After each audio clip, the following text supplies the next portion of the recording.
Hey y'all, it's Fab Jen. I'm back with another review, and today I'm finally getting to the Urban Decay Electric Palette. Finally! Woo! Here it is. I brought this 2 or 3 months ago, I think. 2 or 3 months ago. Maybe not 3. Maybe like 2 months ago I brought this. And I brought it at beauty.com. I had a coupon, or there was some kind of sale going on, and I got a letter I got an email saying that they were having like a 20 off, and I took advantage of that at the time, and that's when I got this palette. They do have those 20 offs like once or twice a year, depending, but they do have sales going on sometimes during the year. So sign up for their newsletter, beauty.com. I've shopped there a million times. I've always had good customer service, good experiences with them, and I don't get taxed. So some of y'all might be lucky and not get taxed on their stuff. So they have NARS and they have Too Faced, they have things like that. So if you're interested in that and you don't want to be taxed, that's a great place to go. So beauty.com. So this is what the palette looks like. Is that upside down? That's what the palette looks like. It's the back of it. It does come with a brush that's actually pretty excellent. And these are the colors. The mirror is excellent. I do use it a lot. And these are pretty much the colors. I will give you a close-up of these colors. Okay, there is Revolt, Gonzo, Slow Burn, Savage, and Fringe. That's from left to right at the bottom. And then you have Chaos, Jilted, Urban, Freak, and Thrash from left to right. Okay. So, where do I begin with this palette? I do have it on my eyes today. I have Gonzo on and I have Chaos on, with a very nude base on, so that way the colors could pop. And then I have a Lorac eyeshadow that I added on top to give it a little bit more of a brightening effect. But I did put some more Chaos at the bottom, but I used a Jordana eyeliner. I can't remember the name of it, but I'll try to have that listed down below. And then I put lashes on. I have the Inglot eyeliner on. And the lashes I have is Glam Eye and the numbers 115. They're really doll-like, really nice lashes. I really like them. And they help give me that really nice cat eye effect. Okay, so you're probably like, Jenny, shut up and tell me about the palette. If you are of darker skin complexion, whether you're medium, you're tan like a deeper tan, you know, or all the way up to my shade, even darker, the pigments don't exactly come out looking like it does in the pan, if that makes any sense. So like Gonzo is a very brilliant, this is Gonzo, it's a very brilliant blue, right? But when you put it on the lid, when you put it on, it looks like, wow, it looks like the color in the pan. But after a while, it deepens and looks like a deeper navier, almost blue. It almost looks like a teal color. So sometimes like this color right here, you see how bright that is? This is Chaos. Chaos ends up being like a really navy blue when I put it on my eyelid. Revolt is the only one that hasn't changed colors. Jilted and Urban right here pretty much stay the same. Those haven't changed colors. But these two right here, Freak and Thrash, change colors, and Fringe change colors. This one, Savage, doesn't change colors, and Slow Burn doesn't change colors. That is a bummer, because I want it to look just like it looks on the pan, just to look like it does on my eye. So that sucks.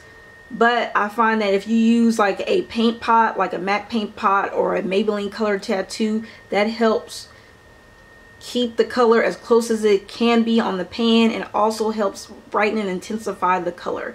If you are a woman of color, you're going to need a base when you use this. They are very soft. They're buildable pigments. I find that they blend. You can blend these colors and make several other colors. I mean, they blend so beautifully. They do blend like a dream. And you can, I do like the fact that you can blend them together and make different colors. But I find that I have to pack on a lot sometimes to make sure that that color stays.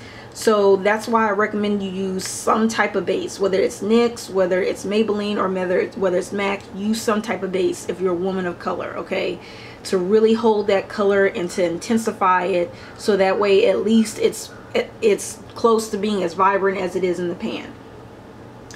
Is this something you need in your life? I don't regret getting this. I really have been having fun with this palette.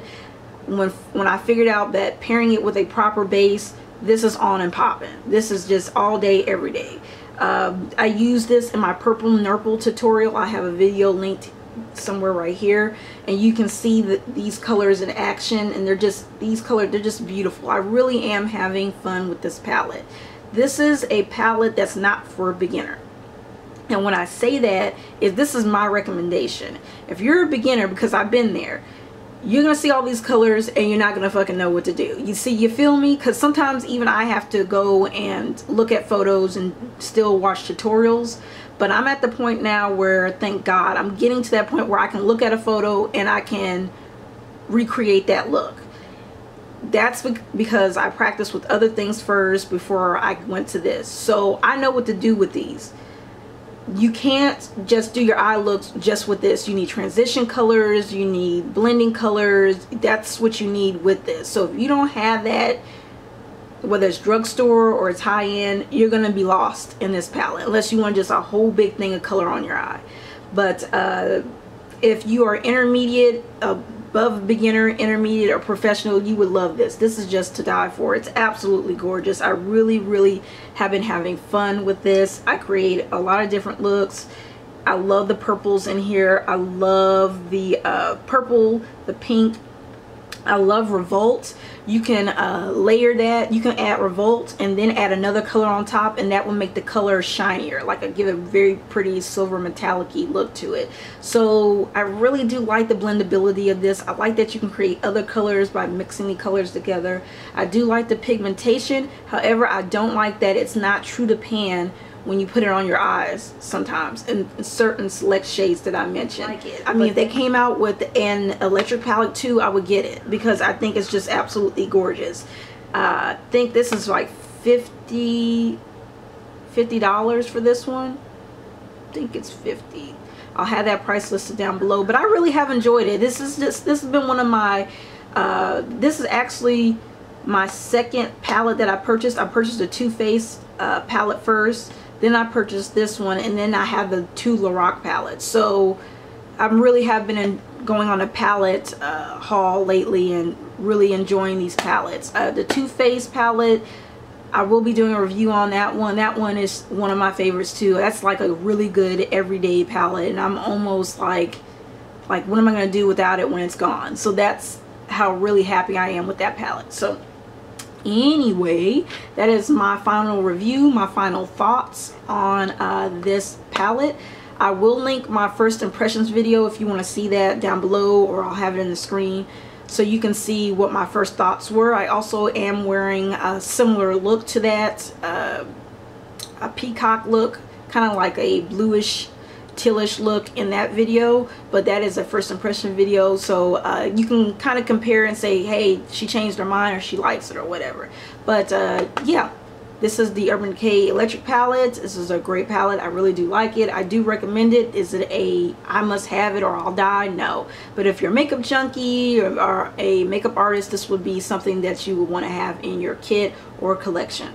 Alright, if you have any questions, please feel free to ask, rate, comment, and subscribe if you like. I will talk to you guys later. Bye.